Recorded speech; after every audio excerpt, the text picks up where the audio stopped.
Now, good morning. It's February 1st, 2024. I'm Coley Bryce, and I'm here with a beloved friend and mentor, teacher, Dr. Michael Piccuirro, and we are just going to have a little chat. We've haven't really caught up properly since the late 80s. So, good morning, Good sir. morning, sir. Coley, you and I have been, oh my goodness, you're right, since the late 80s, but I did see you a couple months ago. We were at a funeral. And I just saw you just for a little while. I didn't go to the repast because it's hard for me to drive at night.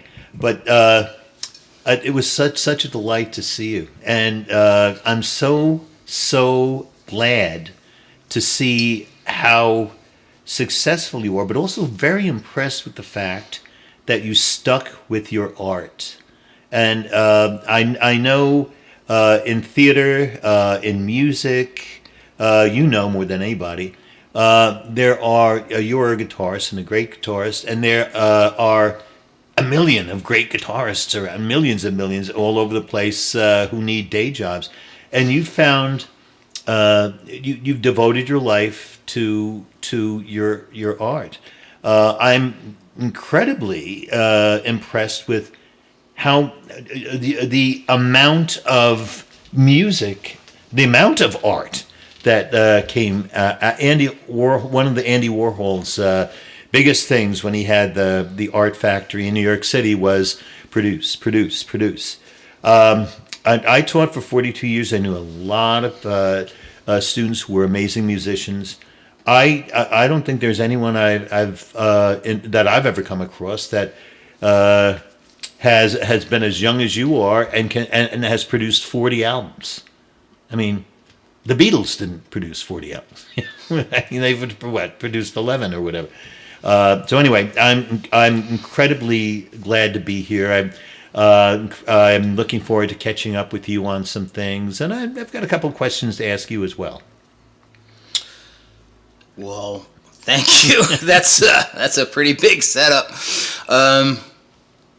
Yes, I've been stubbornly persistent. Some people might argue that I've been more prolific than profound, but basically, well, first of all, I can't thank you. I'm gonna have you sharing some of the blame for my life direction because it was first stepping onto the Sayreville War Memorial High School stage as a sophomore, I believe, in our town. Yeah, it was a sophomore because I believe they didn't have freshmen back then. Correct. Yes. The high school was sophomore, junior, and senior. And you I remember my first lines were with Paul Lacassi. Good afternoon, Joe Stoddard. How are you? And I remember those old fashioned lights that the brighter they were, the hotter they were. I remember the musty smell of the stage curtains and the vibrancy of that experience with the coming of age, raging hormones of teenage vivid sense of opportunity and adventure looking forward. It was a gateway drug, I guess. Well, I was very impressed even when you were younger and just starting out as a sophomore. It takes a lot of courage to get up on stage, and I know you were always a music person, but you also proved to be a really amazing theater person, and that high school Coley, that 15, 16, 17-year-old Coley, was an amazing person. And I don't know how much you want to share, but even as a young person, we're an open book today. Okay, you went through a lot, and in terms of the theater and your friends, it was like a second family. And nope, I'll correct you there. It was my first family. Mm-hmm. That teenage, the theater and the friendships that developed around those band and theater activities. For me, kind of being what I've come to learn to be like the black sheep of a dysfunctional family system. That life, the theater, the band activities, those friendships, those bonds actually became my primary theater. And I would suspect that, other students you've had over the years felt that was their primary kinship as well, because that's the family you pick, right? Yeah. That's your soul tribe. That's right. So I think I think I have a great debt of gratitude to express to you, and I'm sure there are thousands of other young people that you provided safe passage for in their cultivation of their personal authenticity. You put so many kids in a safe place where they could find their own footing, who they really are, in a community where that's not outwardly, maybe perhaps more so now, but at the time, there was such an emphasis on rugged athleticism and kind of the typical patriarchal kind of themes du jour of that time period. And you provided a vital alternative for people that were looking for something deeper and something more, and it wasn't so easy to get at that time. So that needs to be acknowledged, and I personally thank you from the depths of my soul for that. Well, I appreciate those kind words. That I always tell teachers that the number one thing that we have to do, and most people say, well, what do teachers do? They teach. That's the most important thing they do. That's the number one. And I say, no, that's not. The number one thing that you do is make sure that you provide a safe space for your kids. And not only physically safe, make sure everything, you're not tripping on anything, but also that's like emotionally safe, a place where you can go and be accepted for who you are, and once you've established that, then really true teaching can take place. Also, the arts in particular, theater, which is my particular expertise, but music, the band, the chorus, whatever. That provides, I think, if done correctly, the kids with that safe space that they need to grow, and they need to. And one of the things about theater is it's mostly rehearsals. It's weeks and months of rehearsals, and then there's a performance. And the neat thing about I always say the process, the rehearsals are just as important, if not more so, because that's where you can make your mistakes. And it's so important to feel comfortable enough to make mistakes or to try things.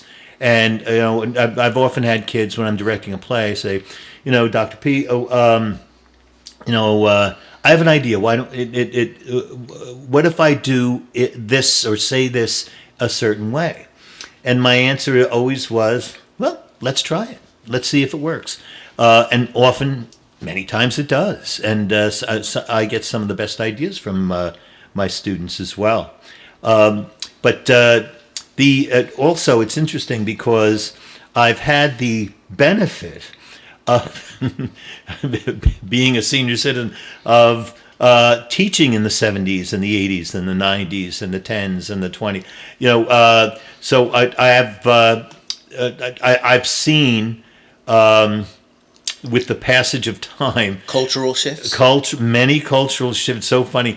I remember when I first started teaching, and we would do improvs. And I would say, okay, you're the mom and you're the daughter. And mom, the daughter's going to school, but you don't like what she's wearing, okay? And so they'll be in a discussion. And I remember the daughter saying, Mom, get with it. This is the 70s, and of course, that was 50 years ago, and then toward the end of my career when I'm doing the improv, get with it, Mom. This is, the 21st century type of thing. So yeah, I've seen different styles and all sorts of cultural shifts over the years, and there's going to continue to be cultural shifts over the years. But I did have a question that I wanted to ask you, and it's something I want you to think about, and you don't have to answer it right away. And one is this: Coley, you've been through. You're in your 50s now, right? Yes. So I mean, you've lived. You're in your 50s. So, half your life is over. At least. That's a Woody Allen line. Anyway, let's say we were having this conversation. You're sitting there sipping your coffee, and in this chair isn't Michael Piccuirro. In this chair is 16-year-old, 15-year-old Coley Bryce. So you're talking to the young Coley. The young Coley has no idea what his future is going to look like or whatever. The older Coley, you have the benefit of the year, 50 some odd years of life. What kind of things do you think you would, if you had the opportunity to talk to him, what kind of things do you think you would tell him or ask him? Use your seatbelt and your sunscreen and stop drinking sooner. And I'd say, you're going to have a tough road, but it's going to be worth it. Life is going to be rich. And how you define rich and wealth is going to become very expansive if you stay on the right track. Yeah. Good advice. Do you think he would take it? No, he was an asshole. He was belligerent and stupid, like a young Labrador Retriever. No, he wouldn't. No, I don't know. He would have probably considered it, but he probably I don't know. He kind of he started adult life a little sooner than he expected to, and he kind of. You're talking about improvisation. Well, his life has been an improv. Yep. So, considering the choices he had and the resources that he was entrusted with at the time, I think, he did a pretty good job. I don't know. Oh, absolutely. I always say... He's still alive. I've told you this before, that you've been through things, and at least a couple of times, that would destroy some people, and you made it through it. And I know that sometimes it must have been one of the hardest things in the world in your life to do, but you somehow made it through. And what I don't know how you did it, because different people make it through different ways.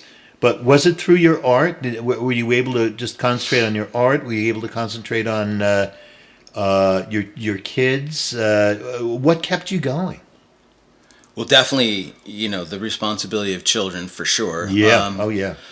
For me, with the music, I at 18, there was this huge success of this guy around the block. I was living in Bobby Bogan's house at the time, and this guy around the corner is the biggest recording artist in the world.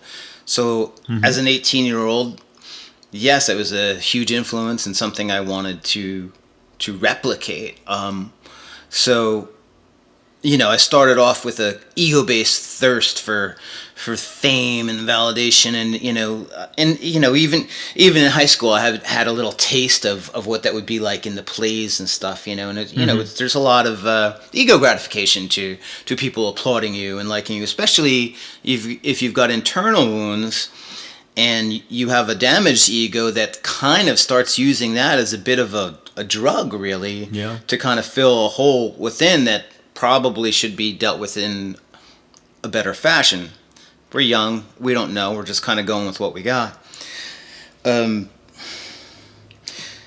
I wanted to also mention that you have a very, very healthy lifestyle in terms of... drug, alcohol-free lifestyle. I do now. Well, but the thing is, if someone asked me if, Mick, are you drug-free? I'll say no. Every morning I have to have caffeine. Yes. So I'm holding a cup of coffee in my hand right now. But I never pictured you. I mean, maybe you've binged or whatever, but I never pictured you as an addict of drugs or alcohol. Well, to me, I had two active addictions probably since I was a preteen. I remember the first time I partied with teenagers in Lavallette, New Jersey. I was 10 years old, and I got hazed into drinking half a glass of vodka. Oh. And I remember the guilt and the shame and walking up to the boardwalk and feeling that alcohol just go into my veins. And on some intuitive level, I knew I had spiritually opened myself to some dark thing. And I have a family history of alcoholism on both sides. So I really was playing with dynamite. Right. So I kind of intuitively knew that I had chosen something dark and sinister. But at the same time, because of a lot of the pain I was in, I was definitely comforted by the numbness of alcohol. And then you combine that with kind of normal teenage experimentation and the fun aspect, the lines about appropriate usage got real blurry real quick. And then, over time I just kind of developed a dependency on, just knocking, when I'm stressed out, I'd knock down 3 or 4 beers, which habitual use isn't good. That wasn't the real danger. I've always been productive. I've always worked. I've always had goals and ambitions. Yeah, you were always functional. It didn't deprive me of that, but I would have, brutal binges sometimes where I was just off the rails, and I didn't know when they were happening. So I absolutely had a problem with it. For me, the bigger addiction that I've had to face in my life is codependency. Now, when I was a kid, I don't think codependency was even a term yet. I don't think we even thought of in terms of relationship addiction. Right. Now, if you look at the pop culture, every hit song in the 70s, it was all about codependency. I'll die if you leave. Like it was almost fostered, encouraged at large by society to Absolutely. Turn on the radio. I can't live without you. Right. We conflated codependence with romantic fulfillment, and they're actually, I've come to find after a half century, they're distinctly different. But so for me, and having left home so young, and having kind of this fear of abandonment and the associated traits of an adult child of an alcoholic, whatever woman I was having my relationship with at the time became my everything. Now, would you say, you mentioned that you left home at an early age. In a sense, wouldn't you say that home left you at an early age? Yes. Yes. Yeah. Unfortunately, I mean, I don't want to get into the blame game about the specifics of it, but yes, I had been living above Sayreville hardware, and then, but the reality is, my mother, who, God bless her, is now over 40 years sober herself, in her early recovery. Sometimes people, when they first get off that treadmill, they can kind of even be more dysfunctional when they're actually on it. Right, when they're getting their bearings. And she made an unfortunate relationship choice with a very abusive guy that basically was physically violent to me, and then basically they moved out of the apartment, and I got thrown out of the new place like the night we moved in. It was a brutal, abrupt entrance into, hey, you're 15, and if you want to eat, you want to sleep, you want to live, you got to do this. Meanwhile, I was trying to masquerade as a normal Sayreville high school student in the theater and in academic prep classes, and most people had no idea what you were going through. Well, thanks to your acting training, I did. Yeah. I put up a pretty good front. Thank you to my public theater education at Sayreville High School. I put up a good front. Yeah. But there were people that saw the cracks. I had mentors like yourself and some other people, and just really a terrific group of friends who really compensated as much as you could for that lack of a home environment. Now, just recently, we were talking recently, and you said that There was a dark period, a low period in your life when you were living above the hardware store or whatever, and you remember having to walk from the hardware store all the way to South Amboy, and then recently when you moved back to Sayreville, you remade that trek and that walk. Yeah. So a couple of years ago, my wife of about 20 years informed me that she'd fallen in love with another person, and it was devastating. I had just spent 10 years in Maine, building an epic life there with her and my son Elijah, and starting to figure out retirement, and things were going well. We had a lot of worldly, we had the blessings of material resource. Things were going. And you were comfortable?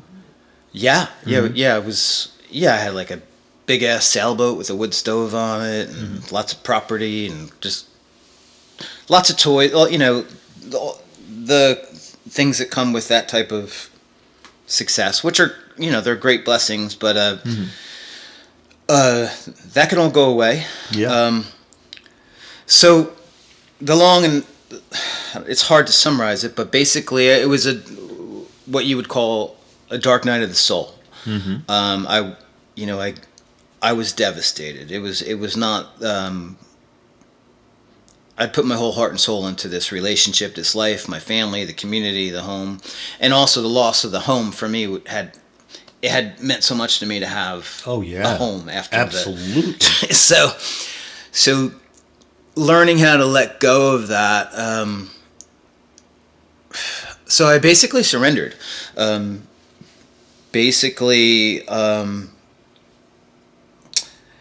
I chose to look within, see my own deficiencies in character, my own shortcomings. I had in 12-step recovery, there's a step where you have to kind of take a personal inventory of your own stuff, and because it's when you've been through a lot of stuff and people have wronged you, it is comfortable to play the victim card and kind of like, well, this person, I'm not as bad as that person. Like, right. It's real easy to play that game. It's easy to blame, yeah. It is, and you might even be entitled to it, depending upon what you've been through. The reality, however, is it's not going to change anything. Right. So you're best off, like, whatever happened to you, ultimately, it's in your best interest to take responsibility for all of it, even if it's quote-unquote not your fault, because no one else is going to pick you up but you and what I believe to be my higher power. Yeah. So I started this journey into recovery, and I was always aware of all these principles and stuff, but I was so busy working and paying for, whatever the kids needed, or sure. like I was just in that grind, and there was enough material accomplishments occurring that made me feel like I was on the right track, and like everything looked good on the outside, but I had been avoiding this internal reckoning with my core wounds. Yeah. And basically, when my wife left me for another person, I mean, it just ripped off all the spiritual duct tape and bandages that had been kind of holding me together in this half-ass way, and my guts came spilling out on the floor, and I had to start this process of rebuilding, and that required going back to the origins of all this stuff and doing what people call like inner child work and shadow work, and so it began, and I started my journey in 12-step recovery, and I found myself going to like AA meetings in like the firehouse where I used to drink with my dad, at the church where I was confirmed in Waretown. There's a meeting I go to in Sayreville on Monday nights, just accompanying not just the 12-step program, but taking that invitation to do like what you had just suggested. What would you say to your younger self? So I find myself on this journey of going back to all different versions of my younger self and like, listen, mom, dad's not hugging you. I'm hugging you now. I love you. You're coming with me. We're together. It's almost like you gather all these other versions of yourself, for all their good and all their bad. You're like, yeah, I know you did that wrong, and I know you regret it, but you made that decision based upon who you were at that time. That's not who we are anymore, and I love you, and I accept you. You know the Ho'oponopono prayer? No, what is that? It's a Hawaiian prayer for healing. It's like, I love you, I'm sorry, please forgive me, thank you. Oh, it's a beautiful, And succinct, to the point prayer. And it's kind of like a general thing for any situation, really. If you're having conflict with someone and you want to try and clean that energetic cord, it's useful for that. And I use it with my own inner children. I try to be like, hey, maybe I let you down maybe we let each other down in our previous versions of ourselves, but here we are now, and I love you and I forgive. You know what I mean? Yeah. So it's been an intense couple of years trying to do all that work, but what I will say is that when you do submit yourself to recovery and that higher power, at least what I have found thus far, there's losses. You have to let go of a lot of things, which is very hard to do, but also very necessary to do. Letting go. Yeah, it's very difficult, but when you do. There's a freedom to it, isn't there? There's a freedom, and when maybe you want to pour out that glass of sour milk because there's like some fresh squeezed pineapple juice coming right behind it as soon as there's room in the glass. Because even though I suffered some losses, my life has been a testament to just the miracle of recovery. I'm very grateful for the life I'm living now. I'm inheriting a really cool home in La Valette. I'm enjoying the healthiest, most beautiful personal relationship of my life with a lovely woman. Yeah, she indeed is a lovely woman. And so yeah, it's been intense, but it's been really cool. And it's also kind of been like a full circle journey. I started on Washington Road at 15. And here we are on Washington Road. I was in the plays, and I was out in California, and I was in this band, I was in that band, I was in the Asbury scene, and I lived in Maine for 10 years, and I cut out a life in the wilderness there, and then I get thrown back to Jersey. Now I'm back in La Valette and Sayreville where it all started. Yeah. And it's come full circle. It has come full circle. And of course, we're all of us are works in progress. But it's so important and to reach a point where you can look at yourself in the mirror and say, I like what I see. I love who I am, and so many people can't do that. You can. Well, some days more than others, for sure. I mean, I'm still working out plenty of things. Sure, as we all are. I mean, self acceptance is always, I think, it's like keeping the rust off a car. Like I don't think we're like trying to weed dandelions; they always come back. Yeah. So I think it's like an ongoing process. I don't think we're definitely never done. No. But the first thing you'd ask me was about the music, and this is how this whole journey kind of ties in, because the music.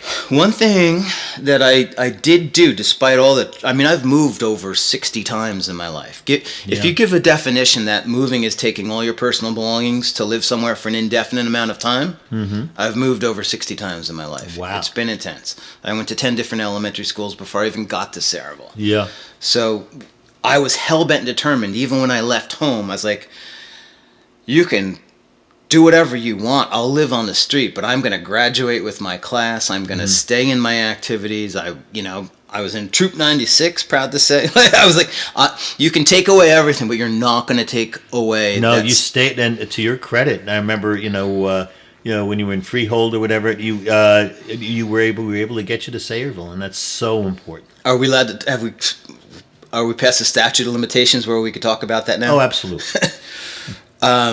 Dr. Piccuirro, in his infinite kindness and generosity, and at professional risk to himself, actually drove me for a better part of a year back and forth from Sayreville and Freehold so I could stay in school in Sayreville. Yeah. Now, a lot of people back would do that. 80s. I can't thank you enough for that. No, it's I think it was so important for you to do that. It was a lifeline. Yeah, it was a lifeline. Exactly. And it's also incredibly important. We're talking about, and I'm sure when you reach your age, certainly when you reach my age, every once in a while you think about your mortality. Oh God! And you think, and you've got a long ways to go, and maybe, and hopefully me too. And then none of us are guaranteed tomorrow. Nope. But one thing for sure is death and taxes, and eventually all of us are going to be a memory. And I always say the most important legacy one can leave, and it's very simple, is to be a good one, is to be a good memory. And I feel so bad for people who, when they pass and people say, oh, what a pain in the ass he was, or whatever. That's not going to be you. Depends on who you talk to. The thing is, and we're going forward here. You have raised 2 children, and a good father, an artist. In other words, the world is a better place because of you, because of the children you raise, because of the music you make. And not everyone can say that. That's a very noble goal, for everyone, to leave the world a better place than when you found it. And you, being an artist and being a musician, have a legacy of, and I mentioned it before, of just looking at your music, the music that you've done. And I remember when you started off, you were in a band called Gemini. You were in a couple of other bands. You were a solo artist. You literally have never stopped with that, which is really, really cool. Most people, as you very well know, are when they're in high school, they're in a band. Then they're then everyone goes off to college and they're not in a band anymore, and then they may play whatever. They grow out of it. Yeah, you never grew out of it. You were always devoted to that. There are certain things that you've held on to in your life that kept you going, and music seemed to be one of them. Well, see, the thing is, the piano, the guitar, in those dark days where I was, right before I left home in Sayreville, I was living above the hardware, so I had like my cool room with my Christmas lights and my stereo and my rock and roll posters, and I was ardently practicing guitar many hours a day. I was so ignorant about it. I had borrowed a guitar from this guy Billy Mayer, whose parents used to own Sayreville Bar, and I was playing an acoustic guitar upside down and backwards for 2 years before someone even pointed out to me that I wasn't even playing it strung the right way. Hey, Paul McCartney did the same thing. Of course, he's left-handed, but I'm left-handed too. Okay, so that's why I was playing it upside down. I didn't know any better, but I think that jubilant voyage into just purely exploring music without the rules kind of opened my brain to kind of different processing and thinking about things, so that when the more formal knowledge came in, it just kind of gave me an expansive, I was very impressionist. I didn't mind blurring outside the lines a little bit. Mm-hmm. And I think that served me well. But the thing is, for me with the music, there was always, like any kid within a couple 100 miles of the nuclear bomb that was the impact of Bon Jovi's success. Everyone wanted a piece of that kind of thing. But for me, the deeper thing, and even well before that, was playing the guitar, tugging on those strings. Ben, I remember you told me I was going to be a blues player, and you were right. Yeah. Because that... playing the guitar and music in general, it was so cathartic, and it was a way for me to metabolize kind of the raw pain I was in and transmute it into something useful. Mm-hmm. So one thing I am proud about is I didn't stray away from that journey. My whole life I've been recording and writing music and releasing it, and I listen to some of it on Spotify, and it's I could flinch, because basically I didn't have time to make masterpieces. I was working, raising kids, whatever. So I kind of did more like charcoal sketches. But I'm like, you know what? I'm gonna publish it, because I don't know if I'm ever gonna have a chance to do that. So So I have like such an eclectic catalog of some things that are like full on, like well produced tunes, and then I have things I've recorded on my phone and released. But to me, it was more about the documentation of the work. It was about my personal journey. It was almost like blogging musically before a blog was even a word. I didn't even know what I was doing. It was just kind of intuitive. Yeah. And before you knew it, there was like over 40 solo albums plus all kinds of other stuff. And I was like, okay, you've gone through this like midlife, like Dark Night of the Soul thing, and you've got this whole body of work that you did while you were in that former existence. Now I'm trying to like curate that catalog and kind of sift through it and be like, all right, well, what's the essential things here? Like, you know, I'm not one of these guys that's deluded to think that everything I've done is like some priceless thing. You know, in fact, I've contemplated taking some stuff offline because I just think it's subpar or whatever. But what I've found in the reckless abandonment of just releasing everything is that every little thing, every little song, every little soundscape, what you might dismiss of your own perspective on your artistic output that you think is trivial or sophomoric or mundane or too saccharine, whatever it is, sometimes it finds its home somewhere on like a podcast in another country halfway around the world, and the person's using it for a little background for something that like you don't know where your art's going to serve, and it's not necessarily where you want it to serve or where you expect it to serve, and you're not necessarily going to be rewarded for the things that you think you should be rewarded for. So I've kind of submitted and surrendered to the process of just doing it the best I can. When I adhere to a philosophy I call the Luna Muse principle. Luna Muse. Yes, meaning crazy inspiration.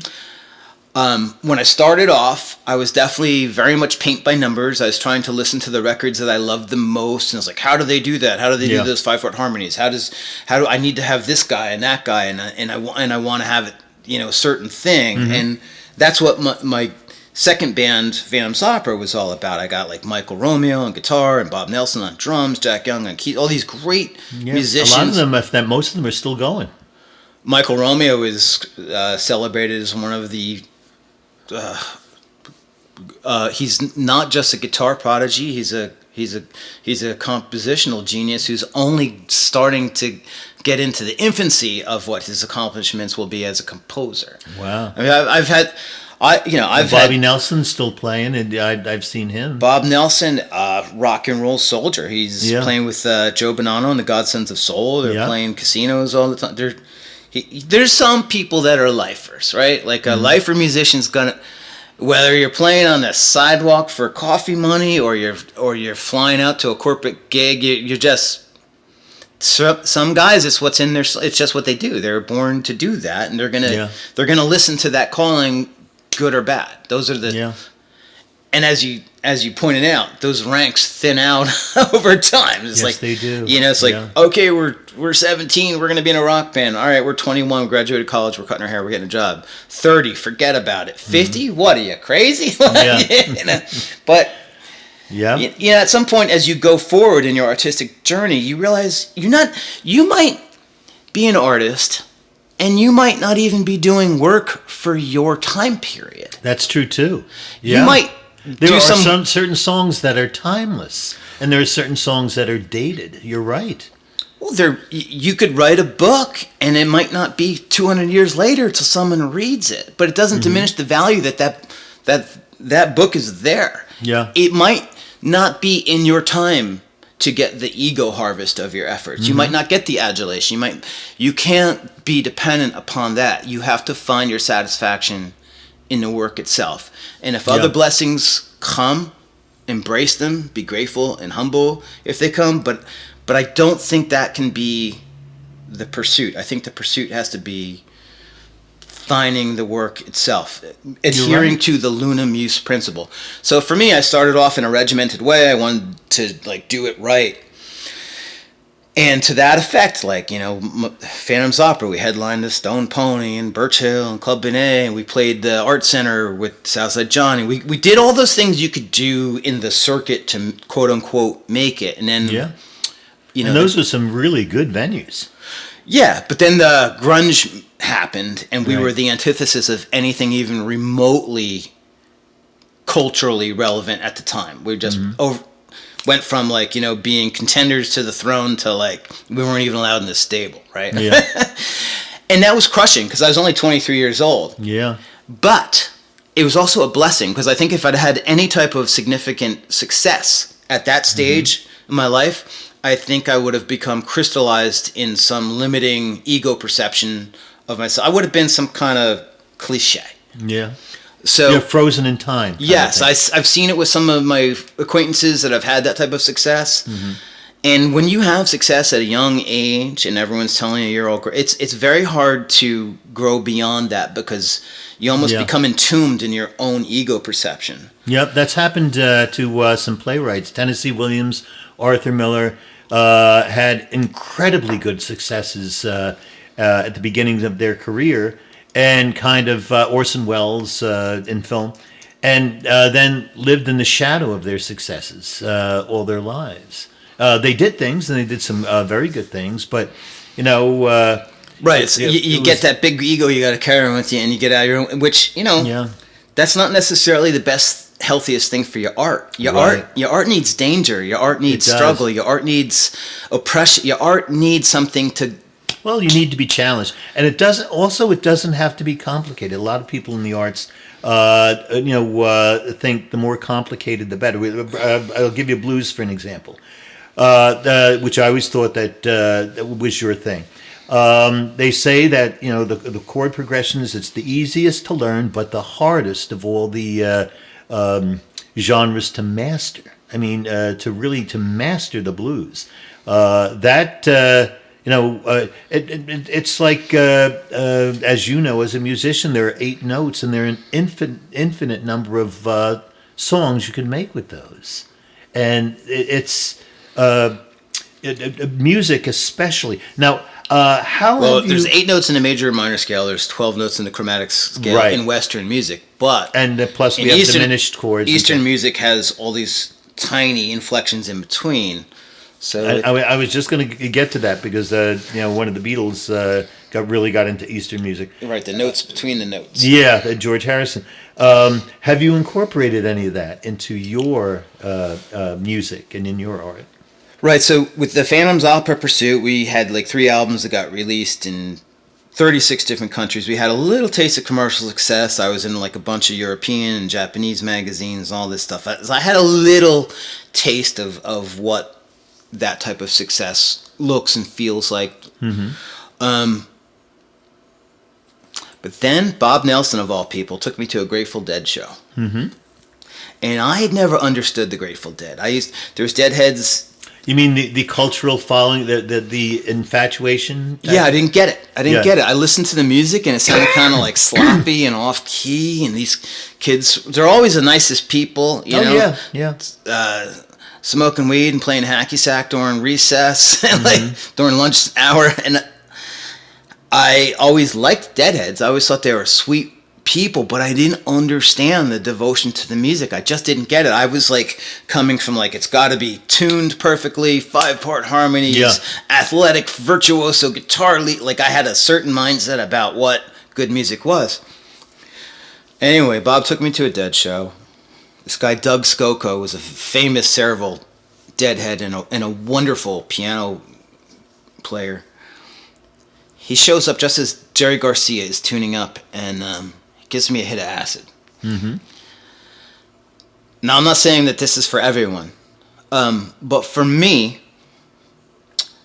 the acid hit hard. I basically, listening to that music and then it's not just the music, it's the whole scene, the whole culture, the whole thing of it. For me, it was the first time I experienced an observation of myself beyond self-limiting ego beliefs.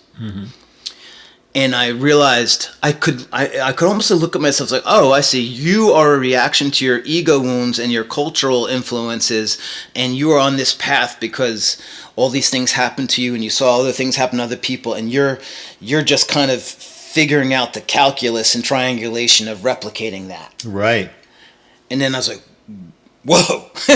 Yeah. And then I realized you don't have to be that. You can start from scratch and start figuring out who you are outside of those influences. And I don't think you're ever, at least not for me, I don't think I'll ever be like completely free of external influences and things that have impacted me. Right. But at least it inspired me to be aware of those influences. Yeah, it sounds like a very you had an insight. It was an insightful experience. It was. I invested in my own studio recording equipment, and I decided upon this Luna Muse principle, whereas if it came to me, if the idea came to me, regardless of how ridiculous or stupid or silly or shameful or whatever it was, if this lost child, via the form of a musical idea, came to me and wanted to manifest itself, I was going to do my best to honor it and bring it into the world. Some of these things make me cringe. I think some of them are just kind of like being 6 years old and listening to a crime drama at TV, and I just had I don't know where it all comes from, but some of it's, but it was the excavation. It was allowing all these things to come through that created room for some of the things I feel quite comfortable saying I wrote or performed. Like there's some things I'm like, damn, I like that. I still like it. It's 20 years later. I'm proud of that. Now I had to kind of birth a lot of mediocre things that I don't feel quite the same amount. But had I not allowed the freedom of everything to come through, I don't think I would have gotten to the better things. Yeah. So that's why I still believe in the Luna Muse principle. Crazy inspiration. Just honor it, you know? Now, you were born in the late 1960s, right? June 3rd, 1968. Yeah. And throughout your life, you're old enough now to have seen an incredible, I mean, it's almost like a different world in terms of technology. You were born, but even when you were in high school, there were no cell phones. There were no computers. My uncle had one in his Lincoln Town car. Right, in cars, right. But you've seen so much technology change in so many ways. I think Generation X has a very interesting and unique vantage point. They do. Yes, they do. Like the baby boomers, we recall the analog world. We remember the rotary phones. We remember grandparents talking about baking their own bread and living on the farm. We remember, we can remember going to yard sales when we were 10 and seeing old farming implements and an era where there was still a high degree of self-sufficiency. But we were also the first preschoolers to play Pong. And an Atari 2600, and we have been at the ground zero of watching the analog world. I guess we can argue whether it's for better or for worse, but we live in this world of AI and algorithms and all this. To me, I have an affection and fondness for the analog world. I liked it when people were excited about buying a new record. Yes, you remember record. And I miss, and we miss the liner notes and the record covers, and and I miss magazines. Yeah, I don't want to know everything right away. I liked that I had to wait. I liked that there was, or you'd send a letter, you'd have to wait a week before you got a response. Maybe God forbid, 2 weeks. I just felt like there's a little. In my heart, honestly, I lived in this town called Eastport, Passengers in Maine. It's one of the largest natural deepwater ports on the East Coast, and its golden age was the end of the age of sail and the beginning of the age of steam. In my heart, so it's an old port. Yes, it actually, an interesting side note: Eastport was held by the British during the War of 1812. Wow! So Eastport was not too far off from being in British rule. Yeah. But that age of sail, there's something, and I know that there is medical suffering and people died from dental problems unnecessarily, and I don't want to over glamorize what it was like living. But my God, just imagine what it must have been like in life, where you're at a wharf and a ship comes in from just traveling a couple thousand miles, and you're getting to taste tea from another country, for the first time, and hearing acoustic instruments, and I kind of feel like the modern technology, we are starving on a soul level, and we're overstimulated in other ways. It's definitely a double-edged sword. Like you said, medically, technology in all the different areas. There's some good, but you lose something. Well, I think an argument can be made of like, what is the value of technological innovation without a commensurate effort in cultivating sociological evolution, that we might be good stewards of the technology we have. Yeah. And sadly, I don't see. I don't know. I think we're at a crossroads. Well, as you probably know more than me, being a music person, these days you can sing, and if you're off tune, you could with technology correct your off tune singing. Right? Oh, you're going to hear a grumpy man now. I hate that. I hate it. I don't know if I was ever a great singer, but I worked hard with a voice that I was given. You were a very good singer. You sang I remember you sang in musicals that I directed. The human voice is so subjective. One person will be in love with your voice, another person will find it annoying as hell. Joe Cocker, Bob Dylan. Right. You're not. Rod Stewart. It's not only one man's trash is another man's treasure, and it's also how you sell the song too. Yeah. So that's an interesting thing about being a lead singer, right? Because you play lead guitar. There's definitely a distinct signature to that. You play bass or drums or whatever. The human voice, it's the only one you have. Yeah. You're not. It's. When you take a criticism as a vocalist, it hits a little harder because it really is personal. It by its very nature, it is personal. But at some point, if you keep going, you realize I can just do the best I can do with what I've got, and that means some people are going to like it and some people won't. But auto-tuning to me, I don't know. It just puts this artificial layer. I don't mind if I'm. Well, first of all, I think we also have to distinguish between a singer and a vocalist. Yeah. I think you can be a great singer and a mediocre vocalist. I think you can be an amazing vocalist and a horrific singer. Some people have a charisma that, regardless of the pitch or intonation values that they're emitting, there's something in their voice where they can go through. You're right. Yeah. There's some people that are spotless tonally, but they are lacking something that really captivates. Now, the best can do both. Yeah. But auto-tuning just kind of squashes all those it just makes everything kind of sound pleasant. It's like musical Prozac or something. And I don't like it. I don't like it at all. I mean, when we talk about art and specifically music, it's, like you said, it's so subjective. And one person will listen to a song and not like another person will listen to a song, and it really, really affects them, deeply or emotionally or whatever. And I think that's true with most the various genres of the different arts. My response to it has been lately? What? So, there's so much, you go online, social media, there's auto-tuned, looped, mashed up, sampled, all this stuff, and people lip-syncing to these beautifully filtered videos or whatever. What I do now, if I'm out doing a live gig or something, I record with the mono memo field of my phone, and then I just throw it up on YouTube. Yeah. No auto-tuning, no Pro Tools. Some performances are better than others. The music comes out mono, is what you're saying?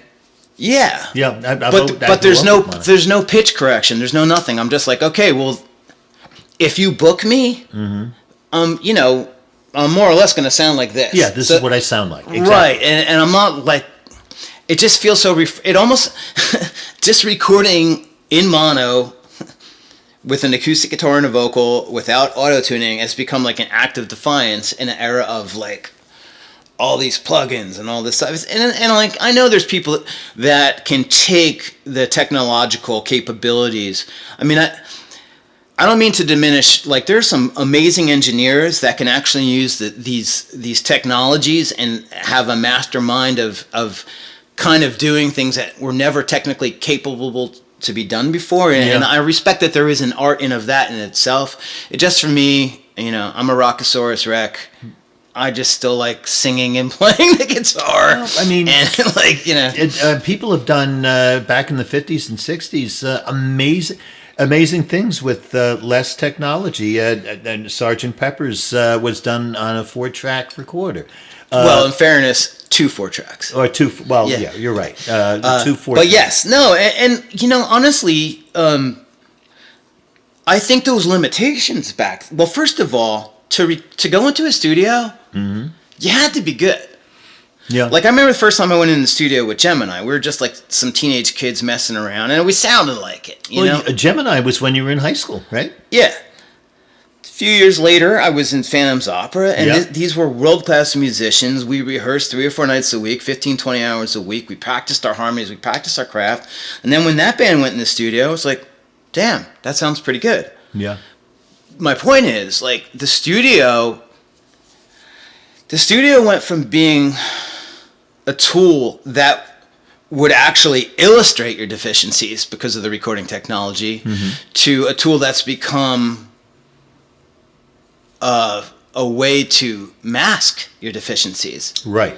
And that's at a disadvantage to the people that are actually genuinely talented and have put the work in. Because you used to have to work your ass off to sound good in the studio. You actually had to work on your talent. And now I think sometimes you have kids that are spending less time playing guitar and they're spending more time on editing one note to make it sound the way they want it instead of actually just woodshedding some more. Yeah. And I know what you mean, and I guess it's I guess is it worth it? Is it worth the final product? You can do the auto tuning, whatever, and get a really good product, but is it worth it? I don't know. Maybe I'm just like a grumpy old guy, and I don't get it. Quite possible, but I think there's a reason why we still listen to Frank Sinatra recordings. I think there's a reason why we still listen to the Count Basie Orchestra. I think there's a reason why we still love old country recordings of Patsy Cline. I think there's a reason why we still like listening to these classic rock albums that, you know, we heard on FM radio. There is a level of craftsmanship and effort, a human factor that I think technology, people aren't working as hard for records. Like, well, when I listen, I always tell people this, and they say I'm crazy. I love the sound of listening to a really good record, a vinyl record. I love the sound of that. I love the mono sound. I know arguments can be made. It's not technically as perfect. And art is hard to describe. My description of listening to an album, a vinyl album, is for me anyway, there's a warmth to it. There is, and maybe that's just because that's the sound I grew up with.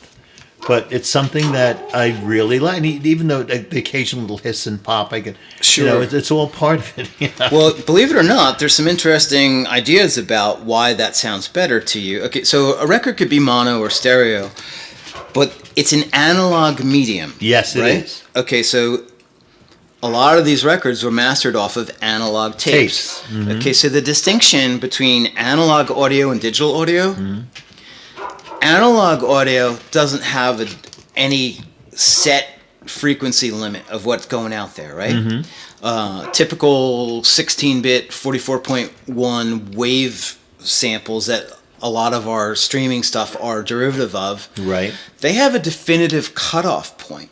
Now, when we were going into the digital era in the early 90s, we're like, well, what's a big deal? Because your average middle-aged person can't really hear over 15, 16 kilohertz anyway due to industrial noise pollution.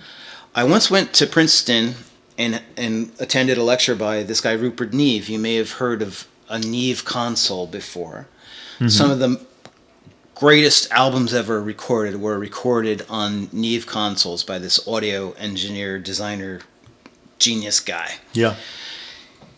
He gave a talk and he offered to speculate. Now, this is the guy, he's got all the scientific and technical credentials to back him up. But even after a lifetime in audio design and creating a legendary product that top world-class professionals around the world have heralded for decades, he postulated the theory that since the analog medium, the record, even with the extra noise and stuff, it doesn't have a definitive cutoff. And even though we may have a limitation to the physiological capacity of our hearing apparatus, we are beings of electromagnetic energy, and that additional frequency may be interacting with us on some electromagnetic energy plane that gives us an extra sense of warmth and lift. That's really cool. An interesting explanation. Now, and it begs the next question I have for you in terms of technology. Someone like myself, who started out with the Beatles' White Album, then got the 8-track, then got the cassette, then got the CD, then is streaming it. Where does technology go from here? I mean, what other forms can you envision music and even visual go from? I mean, with visual, I'm thinking maybe 3-dimensional stuff or whatever. But where do you think we're going to be? What kind of technology are you going to see 10, 20, 30 years from now? Okay, so I used to be vice president of marketing communications for a company called Mobile Fidelity Sound Lab. Do you remember the gold CDs that said original master recording? Yes, I do. I was their marketing guy for a spell. I have a number of them were classical CDs. Okay, so they're an audiophile label, and they're always pushing to release the highest audio quality consumer media formats available, whether it be a CD or 180-gram vinyl that was half-speed mastered, or there was explorations in high-resolution DSD surround technology at the time I was with them. And basically, in the early 90s, there was a digital audio revolution, which was wonderful in many respects and horrific in others. And, that was the time when people were waiting for their albums to come out on CD. Well, yes, there was a lot of reissue work going on with back catalog. But there was something else that was occurring here. So basically, it was the introduction of low-cost digital recording technology, which leveled the playing field for a lot of independent artists to have access to high-quality recording technology. It didn't necessarily give them the expertise to use it properly, but it opened the door for a lot of people to start fucking around with a lot of different ways of doing audio, and some amazing miracles happened. Now, the problem was, these early digital formats, they were not genuinely the same audio quality as these great studios. And I remember in my early career in the music industry... In other words, they were a bit inferior. Absolutely. It was about 80% there. So in the early 90s, I was working for Polygram Records. I was their chief archivist, and I went all over different studios all around the country, and London, and a lot of these big studios that were designed by architectural and acoustic engineer geniuses. They couldn't compete with these lower cost options that many people were going to, and it was sad. Like, I remember going to LA, and there was like these studios where they had a whole orchestra pit, and the orchestra would watch the film, and the conductor would conduct in real time, watching the movement on the screen. Like, these were glorious facilities where people were really on top of their game. Like, engineers would know their electronics inside and out. And it was the end of a golden age of recording, and so there was kind of. Now the digital audio, to its credit, was constantly evolving. We were going to 24-bit. We were going from 44.1 kilohertz to 192 kilohertz. There were people that were like, okay, well, we can make this better. We should make this better. We're obligated to make this better. Right. But what happened was that Apple's put out that iPod, right? Yeah. So people had a choice between mobile or fidelity. And most people chose mobile. Most people wanted the convenience of having all their favorite music at their fingertips, and with those earbuds, it sounded good. It sounded great. People chose the convenience and didn't notice the diminished quality of the listening experience. And then like when I was a kid, we'd share our records because you couldn't afford to get every record. So you'd kind of coordinate with your friends. Like, well, if you get the REO Speedwagon and you get the Styx and you get the Journey, we'll get together Friday afternoon after school and we'll listen to them all. And it was more of an engaging experience when you actually had to have the effort of putting on the needle, sitting down. Yeah. You actually ingested the art on a deeper level than when it was just like wallpaper to your jog or or whatever. Not that that's not inherently valuable unto itself. It's just different. So I think there's always going to be some people that are going to want to go for the quality aspect of it, right? And sometimes the quality shines through the inferior technology. For example, I have complete recordings of Enrico Caruso. He recorded in Camden, New Jersey. He was an opera star at the Met and all over the world. And when he recorded back in the studios in Camden, he didn't even sing into a mic. He sang into a horn, And so obviously, when I listen to these CDs, they're now on CDs. The quality is nowhere near the quality that we have. So was today. the original consumer format like a 78 or an acetate Original shellac? Consumer format were in two types.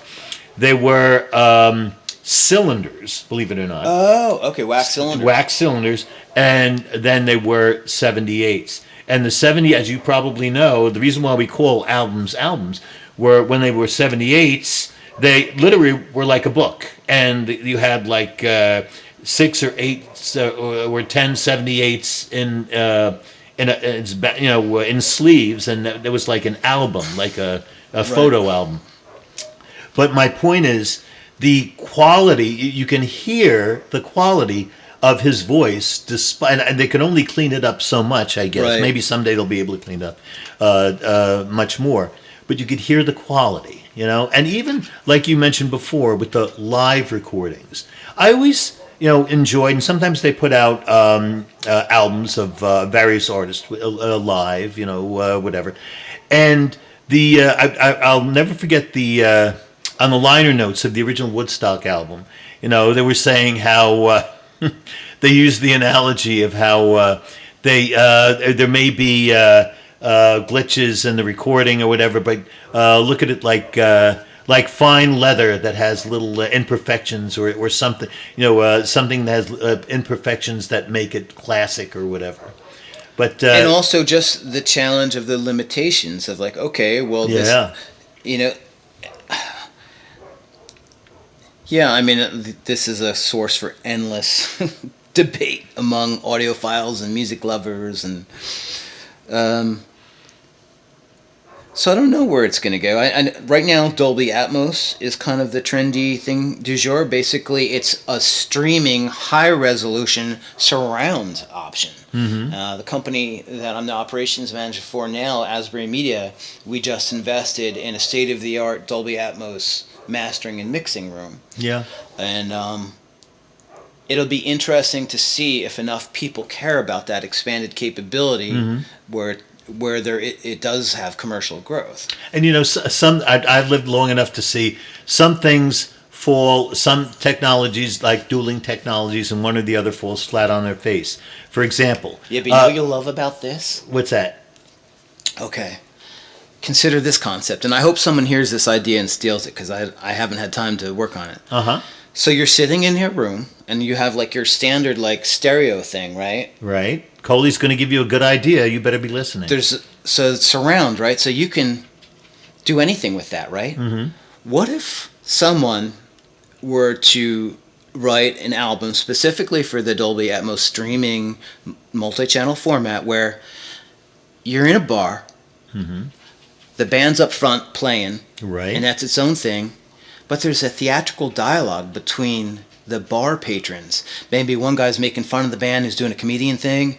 Maybe another couple's breaking up or falling in love. Mm-hmm. Maybe there's a guy like having an erotic conversation with his mother on his cell phone, whispering in the back. So this is also performance art in terms of speaking? Right. So it's a play. It's an album. So you go up in front of the front speakers and you only hear the music. Mm-hmm. You go to the back of your room and you hear the guy talking to his mom. So every time you listen to this, there's almost infinite different correlations of what could be what your experience is going to be. I think that's amazing. You know, So to me, that could be the Sergeant Pepper of that format. okay, it could. It very well could. So I don't think anyone's thinking in terms of like that yet. Mm-hmm. So I think when the next generation of creative people, you know, young people, like they grab the technology and they're like, 6 hours later they've got a command of it.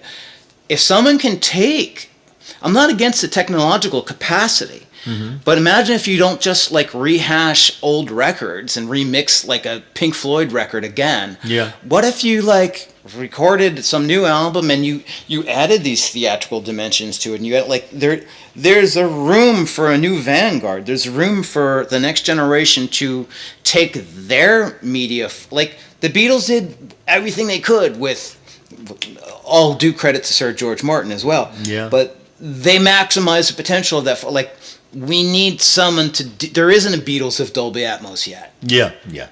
So there's room for it. And I think when someone takes that technology and does it where, you need that to hear the guy breaking up with his girlfriend, or like you need the whole surround experience. Because wouldn't that be interesting? As you walk around the room, you'd replicate feeling like you're in a venue. Like you go to if you go to the back of your room, you're going to hear the bartender taking drink orders from people. Yeah. You go up front, you're going to hear the bass player in your face. That is so cool. So that could be done. See, but in order to do that, and you know, I guess people have to, like people who are in the music business, need to be fearless sometimes and not be afraid to make mistakes. 'Cause mistakes will be made. When I was first teaching in the... Well, it's a fear-based game right now, unfortunately. It is, yes. In the mid-1970s, before I taught at Sayreville, I taught at Spotswood High School. And just opened, Spotswood High School just opened. And they had this big open school, open class format. None of the classrooms had doors or anything.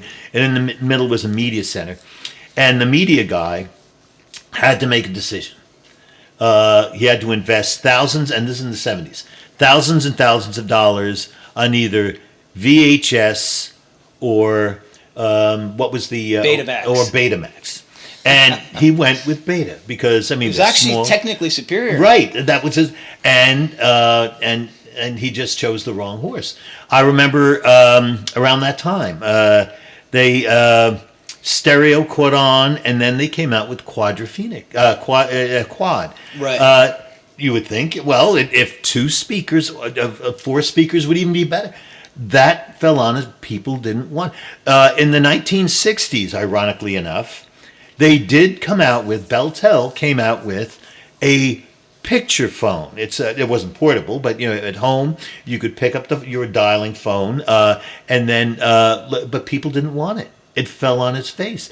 Sometimes just people aren't ready for technology, or technology is not ready for people. But especially the quadraphonic, because it is a very, very simplified version of what you were mentioning before about hearing, going to different, hearing different things. You would think that would be a really good thing, you know. But I think it would be, but for some reason, I guess it's a matter of money, and that's always the bottom line. It never caught on, you know. There's certain things that just never caught on. Or in the case of the VHS rather than the beta, you know, why did the VHS win? Even Blu-ray and HD. I don't know if you remember that, but they were two distinct. Yep. You know, the Blu-ray won. You know, well, why not the HD? One caught on, and the other people who started buying all the HDs. Well, that's not fair, and the product that's actually technically superior isn't, you know. Good advertising. See, that's the irony, you know. Yeah. The product that's even superior, you know. Right, and I think that's where it comes back to where if you are an artist, you just have to be true to yourself, and you're gonna find the meaning in the work itself. And if you get external validation beyond that, God bless you and enjoy it. But I think it's dangerous when an artist has a dependency on it. Mm-hmm. Yeah. That could be another definition of codependency, you know, dependency on I think technology. Yeah.